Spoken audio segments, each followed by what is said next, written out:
আজকে আমি বানাবো জিরা দিয়ে দারুণ মজাদার আর নতুন একটি নাস্তা রেসিপি। এটা আমরা তেলে না ভেজে বানাবো। অনেকেই বলেছেন যে গরম শুরু হয়ে গেছে আর এই গরমে তেলে ভাজা ছাড়া রেসিপি শেয়ার করুন। তাই আমার প্রিয় বন্ধুদের জন্য মাত্র 10 মিনিটে রেডি হয়ে যাওয়ার মতো খুবই মুখরোচক আর মজাদার নাস্তা শেয়ার করতে চলেছি। আশা করছি তোমাদের সবার পছন্দ হবে। পছন্দ হলে ছোট্ট একটা কমেন্ট করে জানাবে। তো বন্ধুরা, সবার প্রথমে আমাদের লাগবে জিরা। জিরা এখানে আমি 1 বাটি নিয়েছি। তোমরা যতটা পরিমাণে নাস্তা বানাবে ঠিক ততটা পরিমাণে জিরা নিয়ে নেবে। এখন জিরাগুলোকে খুব ভালো করে কষলে কষলে ধুয়ে নিতে হবে। মানে ধোয়ার কাজটা 2 থেকে 3 বার মতো করে নেবে। জিরার মধ্যে অনেক নোংরা থাকে, এর জন্য জিরাটাকে খুব ভালো করে প্রথমে ধুয়ে নিতে হবে। আর বন্ধুরা, ভিডিও শুরুতে ছোট্ট একটা রিকোয়েস্ট, যদি ভিডিও ভালো লাগে প্লিজ একটা লাইক করে দেবে। তো বন্ধুরা, আমরা জিরাগুলোকে 3 বার ধুয়ে নিয়েছি। এখন খুব ভালো করে জল ঝরিয়ে ঢেকে আমরা রেস্টে রেখে দেব 5 মিনিটের জন্য। ততক্ষণে জিরাটা ফুলে যাবে। বন্ধুরা, 5 মিনিট পর আমি ঢাকনাটা খুলে দিচ্ছি আর তোমাদের দেখিয়ে দিচ্ছি জিরাগুলো কিন্তু ভিজে একেবারে ঝরঝর হয়ে গেছে আর একদম সফট হয়ে গেছে। তো এখন আমি একটা মিক্সিং জারের মধ্যে জিরাগুলো দিয়ে দেব। মানে জিরাগুলোকে আমাদের বেটে নিতে হবে। এবার এর মধ্যে দিয়ে দেব সুজি। যতটা পরিমাণে জিরা নিয়েছি ঠিক তার অর্ধেকটা পরিমাণে সুজি দিতে হবে। স্বাদ মতো লবণ দিয়ে দেব, সাথেই দিয়ে দেব টক দই। জিরাটা বাটতে যতটা দই লাগবে ততটাই দিতে হবে, খুব বেশি দিবার দরকার নেই। তো এখন এই জিরার একটা পেস্ট তৈরি করে নেব। তো বন্ধুরা, জিরার পেস্টটা আমার তৈরি হয়ে গেছে আর একেবারে শুকনো শুকনো করেই কিন্তু পেস্ট করতে হবে। এখানে কিন্তু খুব বেশি নরম পেস্ট তৈরি করা যাবে না। বাটতে যদি সমস্যা হয় তাহলে আরও একটু দই দিয়ে বেটে নিতে পারো। তো বন্ধুরা, আমার একবারে পেস্ট করা যায়নি, আমি 2 বার করে পেস্ট করে নিয়েছি। বন্ধুরা, আজকে আমি টোটাল হেলথি একটা নাস্তা রেসিপি শেয়ার করব। কোনো মশলা কিন্তু এখানে অ্যাড করব না। তো সবার প্রথমে দিয়ে দেব কাঁচা লঙ্কা কুচি, আর দিয়ে দেব কিছু কারি পাতা কুচি, আর সাথেই দিয়ে দেব ধনে পাতা কুচি। এটা কিন্তু বিলিতি ধনে পাতা। অনেকে বলেছো এটা কি ধনে পাতা না অন্য কিছু, এই গাছটা আমি তোমাদের অবশ্যই দেখাবো। সাথে দিয়ে দেব গোলমরিচের গুঁড়ো। এখন সব উপকরণকে আমি খুব ভালো করে মিশিয়ে নেব।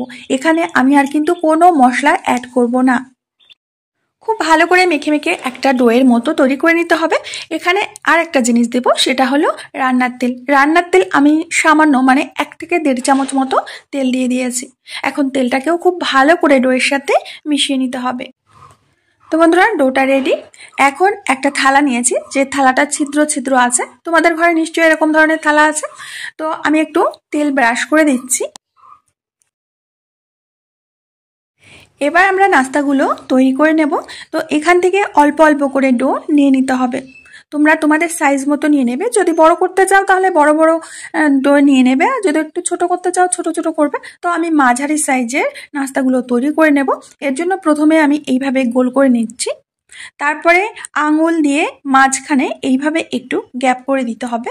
আর এটা করার সময় আঙুলে একটু তেল লাগিয়ে নেবে, তাহলে সুবিধা হবে এটা করতে। তো একটা নাস্তা আমাদের তৈরি হয়ে গেছে। নাস্তাগুলোর তৈরির সময় যদি কোনো সমস্যা হয়, নাস্তাগুলো যদি ঠিকঠাক আকার না নিতে পারে, যদি ফেটে যায়, তাহলে বুঝবে ডোটা একটু শক্ত আছে, তাহলে একটু দই মিশিয়ে নেবে। তো বন্ধুরা, আমরা অনেকগুলো নাস্তা তৈরি করে নিয়েছি, দেখতেই পাচ্ছ। তো আগে থেকে আমি জল ফুটতে দিয়েছিলাম, জলটা দেখছো যে ফুটছে। এখন এর উপরে থালাটাকে বসিয়ে দেব। এখন এই নাস্তাগুলোকে আমাদের ভাপিয়ে নিতে হবে। ভাপাতে খুব বেশি সময় লাগবে না, 5 থেকে 6 মিনিট ভাপিয়ে নিলেই হবে। নাস্তাগুলো আমাদের স্টিম করে নেওয়া হয়ে গেছে। এখন এগুলোকে খুব ভালো করে ঠান্ডা করে নিতে হবে। যখন ঠান্ডা হবে তখনই কিন্তু ছাড়ানোর চেষ্টা করবে, গরম অবস্থায় ছাড়াবে না, তাহলে কিন্তু ভেঙে যেতে পারে। এখন একটা ফ্রাই প্যানের মধ্যে আমি 1 চামচ মতো তেল দিয়ে দিলাম। তেলটাকে প্রথমে খুব ভালো করে গরম করে নিতে হবে। তো এখন এর মধ্যে দিয়ে দেব সাদা তেল। সাদা তেল এখানে 1.5 চামচ মতো আমি দিয়ে দিয়েছি। আর সাথেই দিয়ে দেব নারকেলের গুঁড়ো, যেটা দোকানে কিনতে পাওয়া যায়, যেটা বলে ডেসিকেটেড কোকোনাট, সেটাই দিয়ে দিয়েছি। তোমাদের হাতের কাছে কাঁচা নারকেল থাকলে সেটাও কুড়িয়ে দিতে পারবে।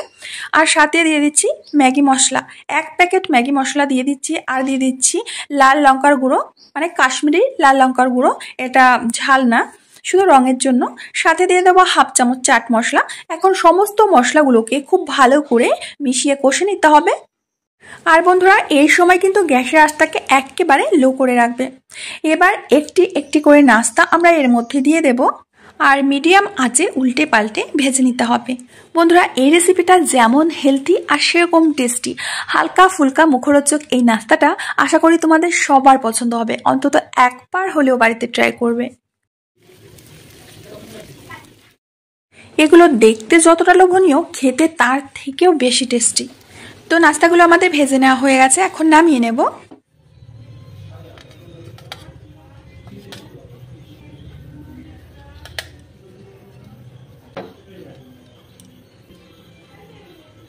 তো নাও বন্ধুরা, তৈরি হয়ে গেছে আজকের হালকা ফুলকা মুখরোচক হেলথি নাস্তা। খেতে অসম্ভব সুন্দর। আমি এর উপর থেকে কিছু ধনেপাতা ছড়িয়ে দিলাম। এই রেসিপিটা খেতে এতটাই টেস্টি হয়, তুমি একবার বানালে তোমার মনে হবে যে আমি কালকে আবার বানাই। এটা বানিয়ে তোমরা বাচ্চাদের টিফিনে দাও, আমি কথা দিচ্ছি টিফিন বক্স কিন্তু একেবারে ফাঁকা করে নিয়ে আসবে। তো আমার প্রিয় বন্ধুরা, আমি আজ এখানে বিদায় নেব। আবার দেখা হবে নতুন কোনো রেসিপির সাথে। ততক্ষণের জন্য সবাই ভালো থেকো, সুস্থ থেকো। কমেন্টে জানাতে ভুলো না যে আজকের রেসিপিটা তোমাদের কেমন লেগেছে।